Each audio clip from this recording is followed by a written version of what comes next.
नमस्कार मंडळी, कसे आहात? मस्त ना? तर मनीषा ब्लॉगमध्ये तुम्हा सर्वांचं खूप खूप स्वागत आहे. तर आपण आज अशा ठिकाणी आलो आहोत जी पवित्र भूमी आहे. तर आता तुम्हाला समजलंच असेल आपण नेमका आलो कुठे आहोत. तर आपण आलो आहोत तुळापूरमध्ये आपल्या संभाजी महाराजांचा इतिहास आठवण्यासाठी. तर आपल्याला आपल्या छत्रपती संभाजी महाराजांचे बलिदान आपल्याला वाया जाऊ द्यायचे नाही, त्यासाठी हा व्हिडिओ शेवटपर्यंत नक्की बघा आणि तुमच्या मित्रपरिवारासोबत नक्की शेअर करा. आणि ह्या पवित्र जागी आल्यावर आपल्याला आपल्या डोळ्यात आपोआप पाणी येते आणि आपल्याला आपल्या महाराजांचा संपूर्ण इतिहास आठवतो. तुळापूर हे पुणे जिल्ह्यातील एक गाव आहे. याच गावाला नागरवास म्हणून ओळखले जात होते. हीच ती पावनभूमी. इथेच आपल्या छत्रपती संभाजी महाराजांनी देह सोडला आणि अखेरचा श्वास घेतला. त्यांच्यासोबत त्यांचे जिवलग मित्र कवी कलश सुद्धा त्यांनीही देह सोडला. इथे आपल्याला पुढे संगमेश्वराचे प्राचीन मंदिर पाहायला भेटेल. छत्रपती संभाजी महाराजांनी आपल्या कारकिर्दीत अनेक लढाया लढल्या आणि स्वराज्याचा विस्तार केला. त्यांच्या समाधीजवळच कवी कलश यांचीही समाधी आपल्याला पाहायला भेटेल. तर मग पाहू कवी कलशांची समाधी. तर ही आहे कवी कलशांची समाधी. तर शंभूराजांचे हे मित्र होते. मित्र असावा तर असा तो कवी कलशासारखा. तर ही कवी कलशांची समाधी आहे. आपण जेव्हा केव्हा तुळापूरमध्ये येतो आपल्या अंगावर शहारे येतात. शंभूराजांच्या समाधीला स्पर्श केले ना, हिम्मत तर सोडा, आपल्याला वाघाचे बळ येते. असा आपल्या शंभूराजांनी इतिहास घडवलेला आहे. छत्रपती संभाजी महाराज यांचा तुळापूर येथील इतिहास हा मराठा साम्राज्याच्या इतिहासातील एक महत्त्वाचा भाग आहे. तुळापूर हे जे भीमा, भामा आणि इंद्रायणी नद्याच्या संगमावर वसलेले आहे. इथे छत्रपती संभाजी महाराजांची समाधी आहे.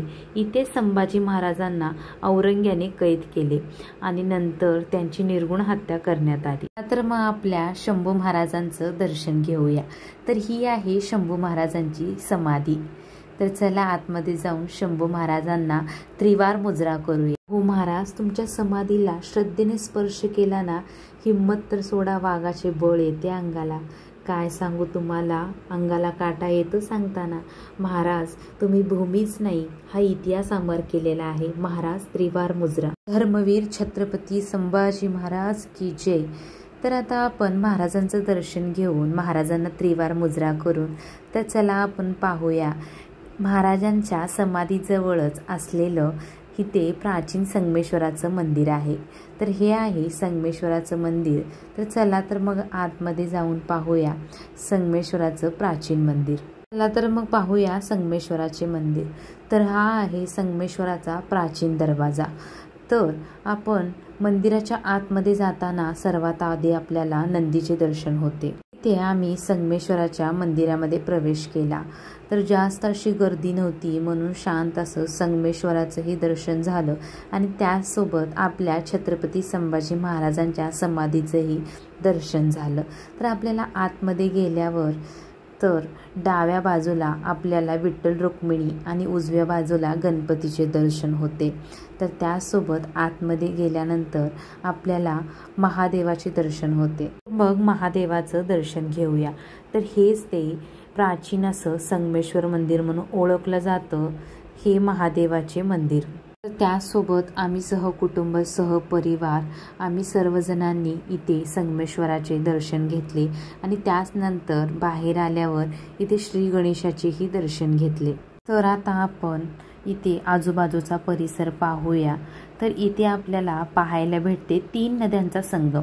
भीमा, भामा, इंद्रायणी अशा 3 नद्यांचा संगम येथे झालेला आहे. तर असं म्हणलं जातं इतिहासात की ह्याच नदीच्या काठी आपल्या शंभू महाराजांचे तुकडे करून फेकण्यात आले होते. तर हीच ती नदी आहे. तो आपल्या महाराजांना आपल्याच फितुरीने घात केला. आपल्या शंभू महाराजांना औरंग्याच्या हाती देणारे आपलेच रक्ताची माणसं होती. 11 मार्च 1689चा तो काळा दिवस. त्या औरंग्याने वळवून तुळापूर येथे आपल्या संभाजी महाराजांना हाल हाल करून ठार मारले. आधी त्या औरंग्याने आपल्या शंभूराजांचे डोळे काढले, जीभ छाटली, संपूर्ण शरीराची कातडी काढली. तर हे सांगतानाच सुद्धा तुम्हाला माझ्या अंगावर काटा येत आहे. त्यानंतर त्यांनी महाराजांचा एक अवयव वेगळा करून परत मिठाचा वर्षाव केला आणि त्यांचे तुकडे केलेले देह इंद्रायणी भीमा भामा या नदीच्या काठी टाकून देण्यात आले. आत्तापर्यंतचं राजाचं शौर्य आणि धैर्य पाहणारी ती इंद्रायणी भीमा भामा राजांचे ते तुकडे झालेले देह सामावून पाहून रडत होती. राजांचं शौर्याने भरलेलं रक्त पाहून आज तिच्या पाण्यात मिसळत होते, म्हणून ती खूप रडत होती. तर आपल्या शंभूराजांची कीर्तीच इतकी होती की ते आज अमर झालेले आहेत. तर तो मरणारा औरंग्या फक्त मेला हो. आपल्या शंभूराजांचे शौर्य कीर्ती इतकी होती की ते आज अमर झालेले आहेत. महाराज पैशासाठी धर्म विकणारे खूप आहेत, पण महाराजांनी एक शिकवण दिली की आपला धर्म कधीच विकायचा नाही. तर हे महाराजांचे वाक्य प्रत्येक मराठी माणसाच्या रक्तात आहे. जय भवानी, जय छत्रपती शिवाजी महाराज, जय शंभूराजे. तर मंडळी, तुम्हाला व्हिडिओ आवडल्यास नक्की कमेंट करून सांगा आणि त्यासोबत व्हिडिओला लाईक करा आणि तुमच्या मित्रपरिवारासोबत व्हिडिओ शेअर करा. तर भेटूया अशाच पुढच्या व्हिडिओमध्ये.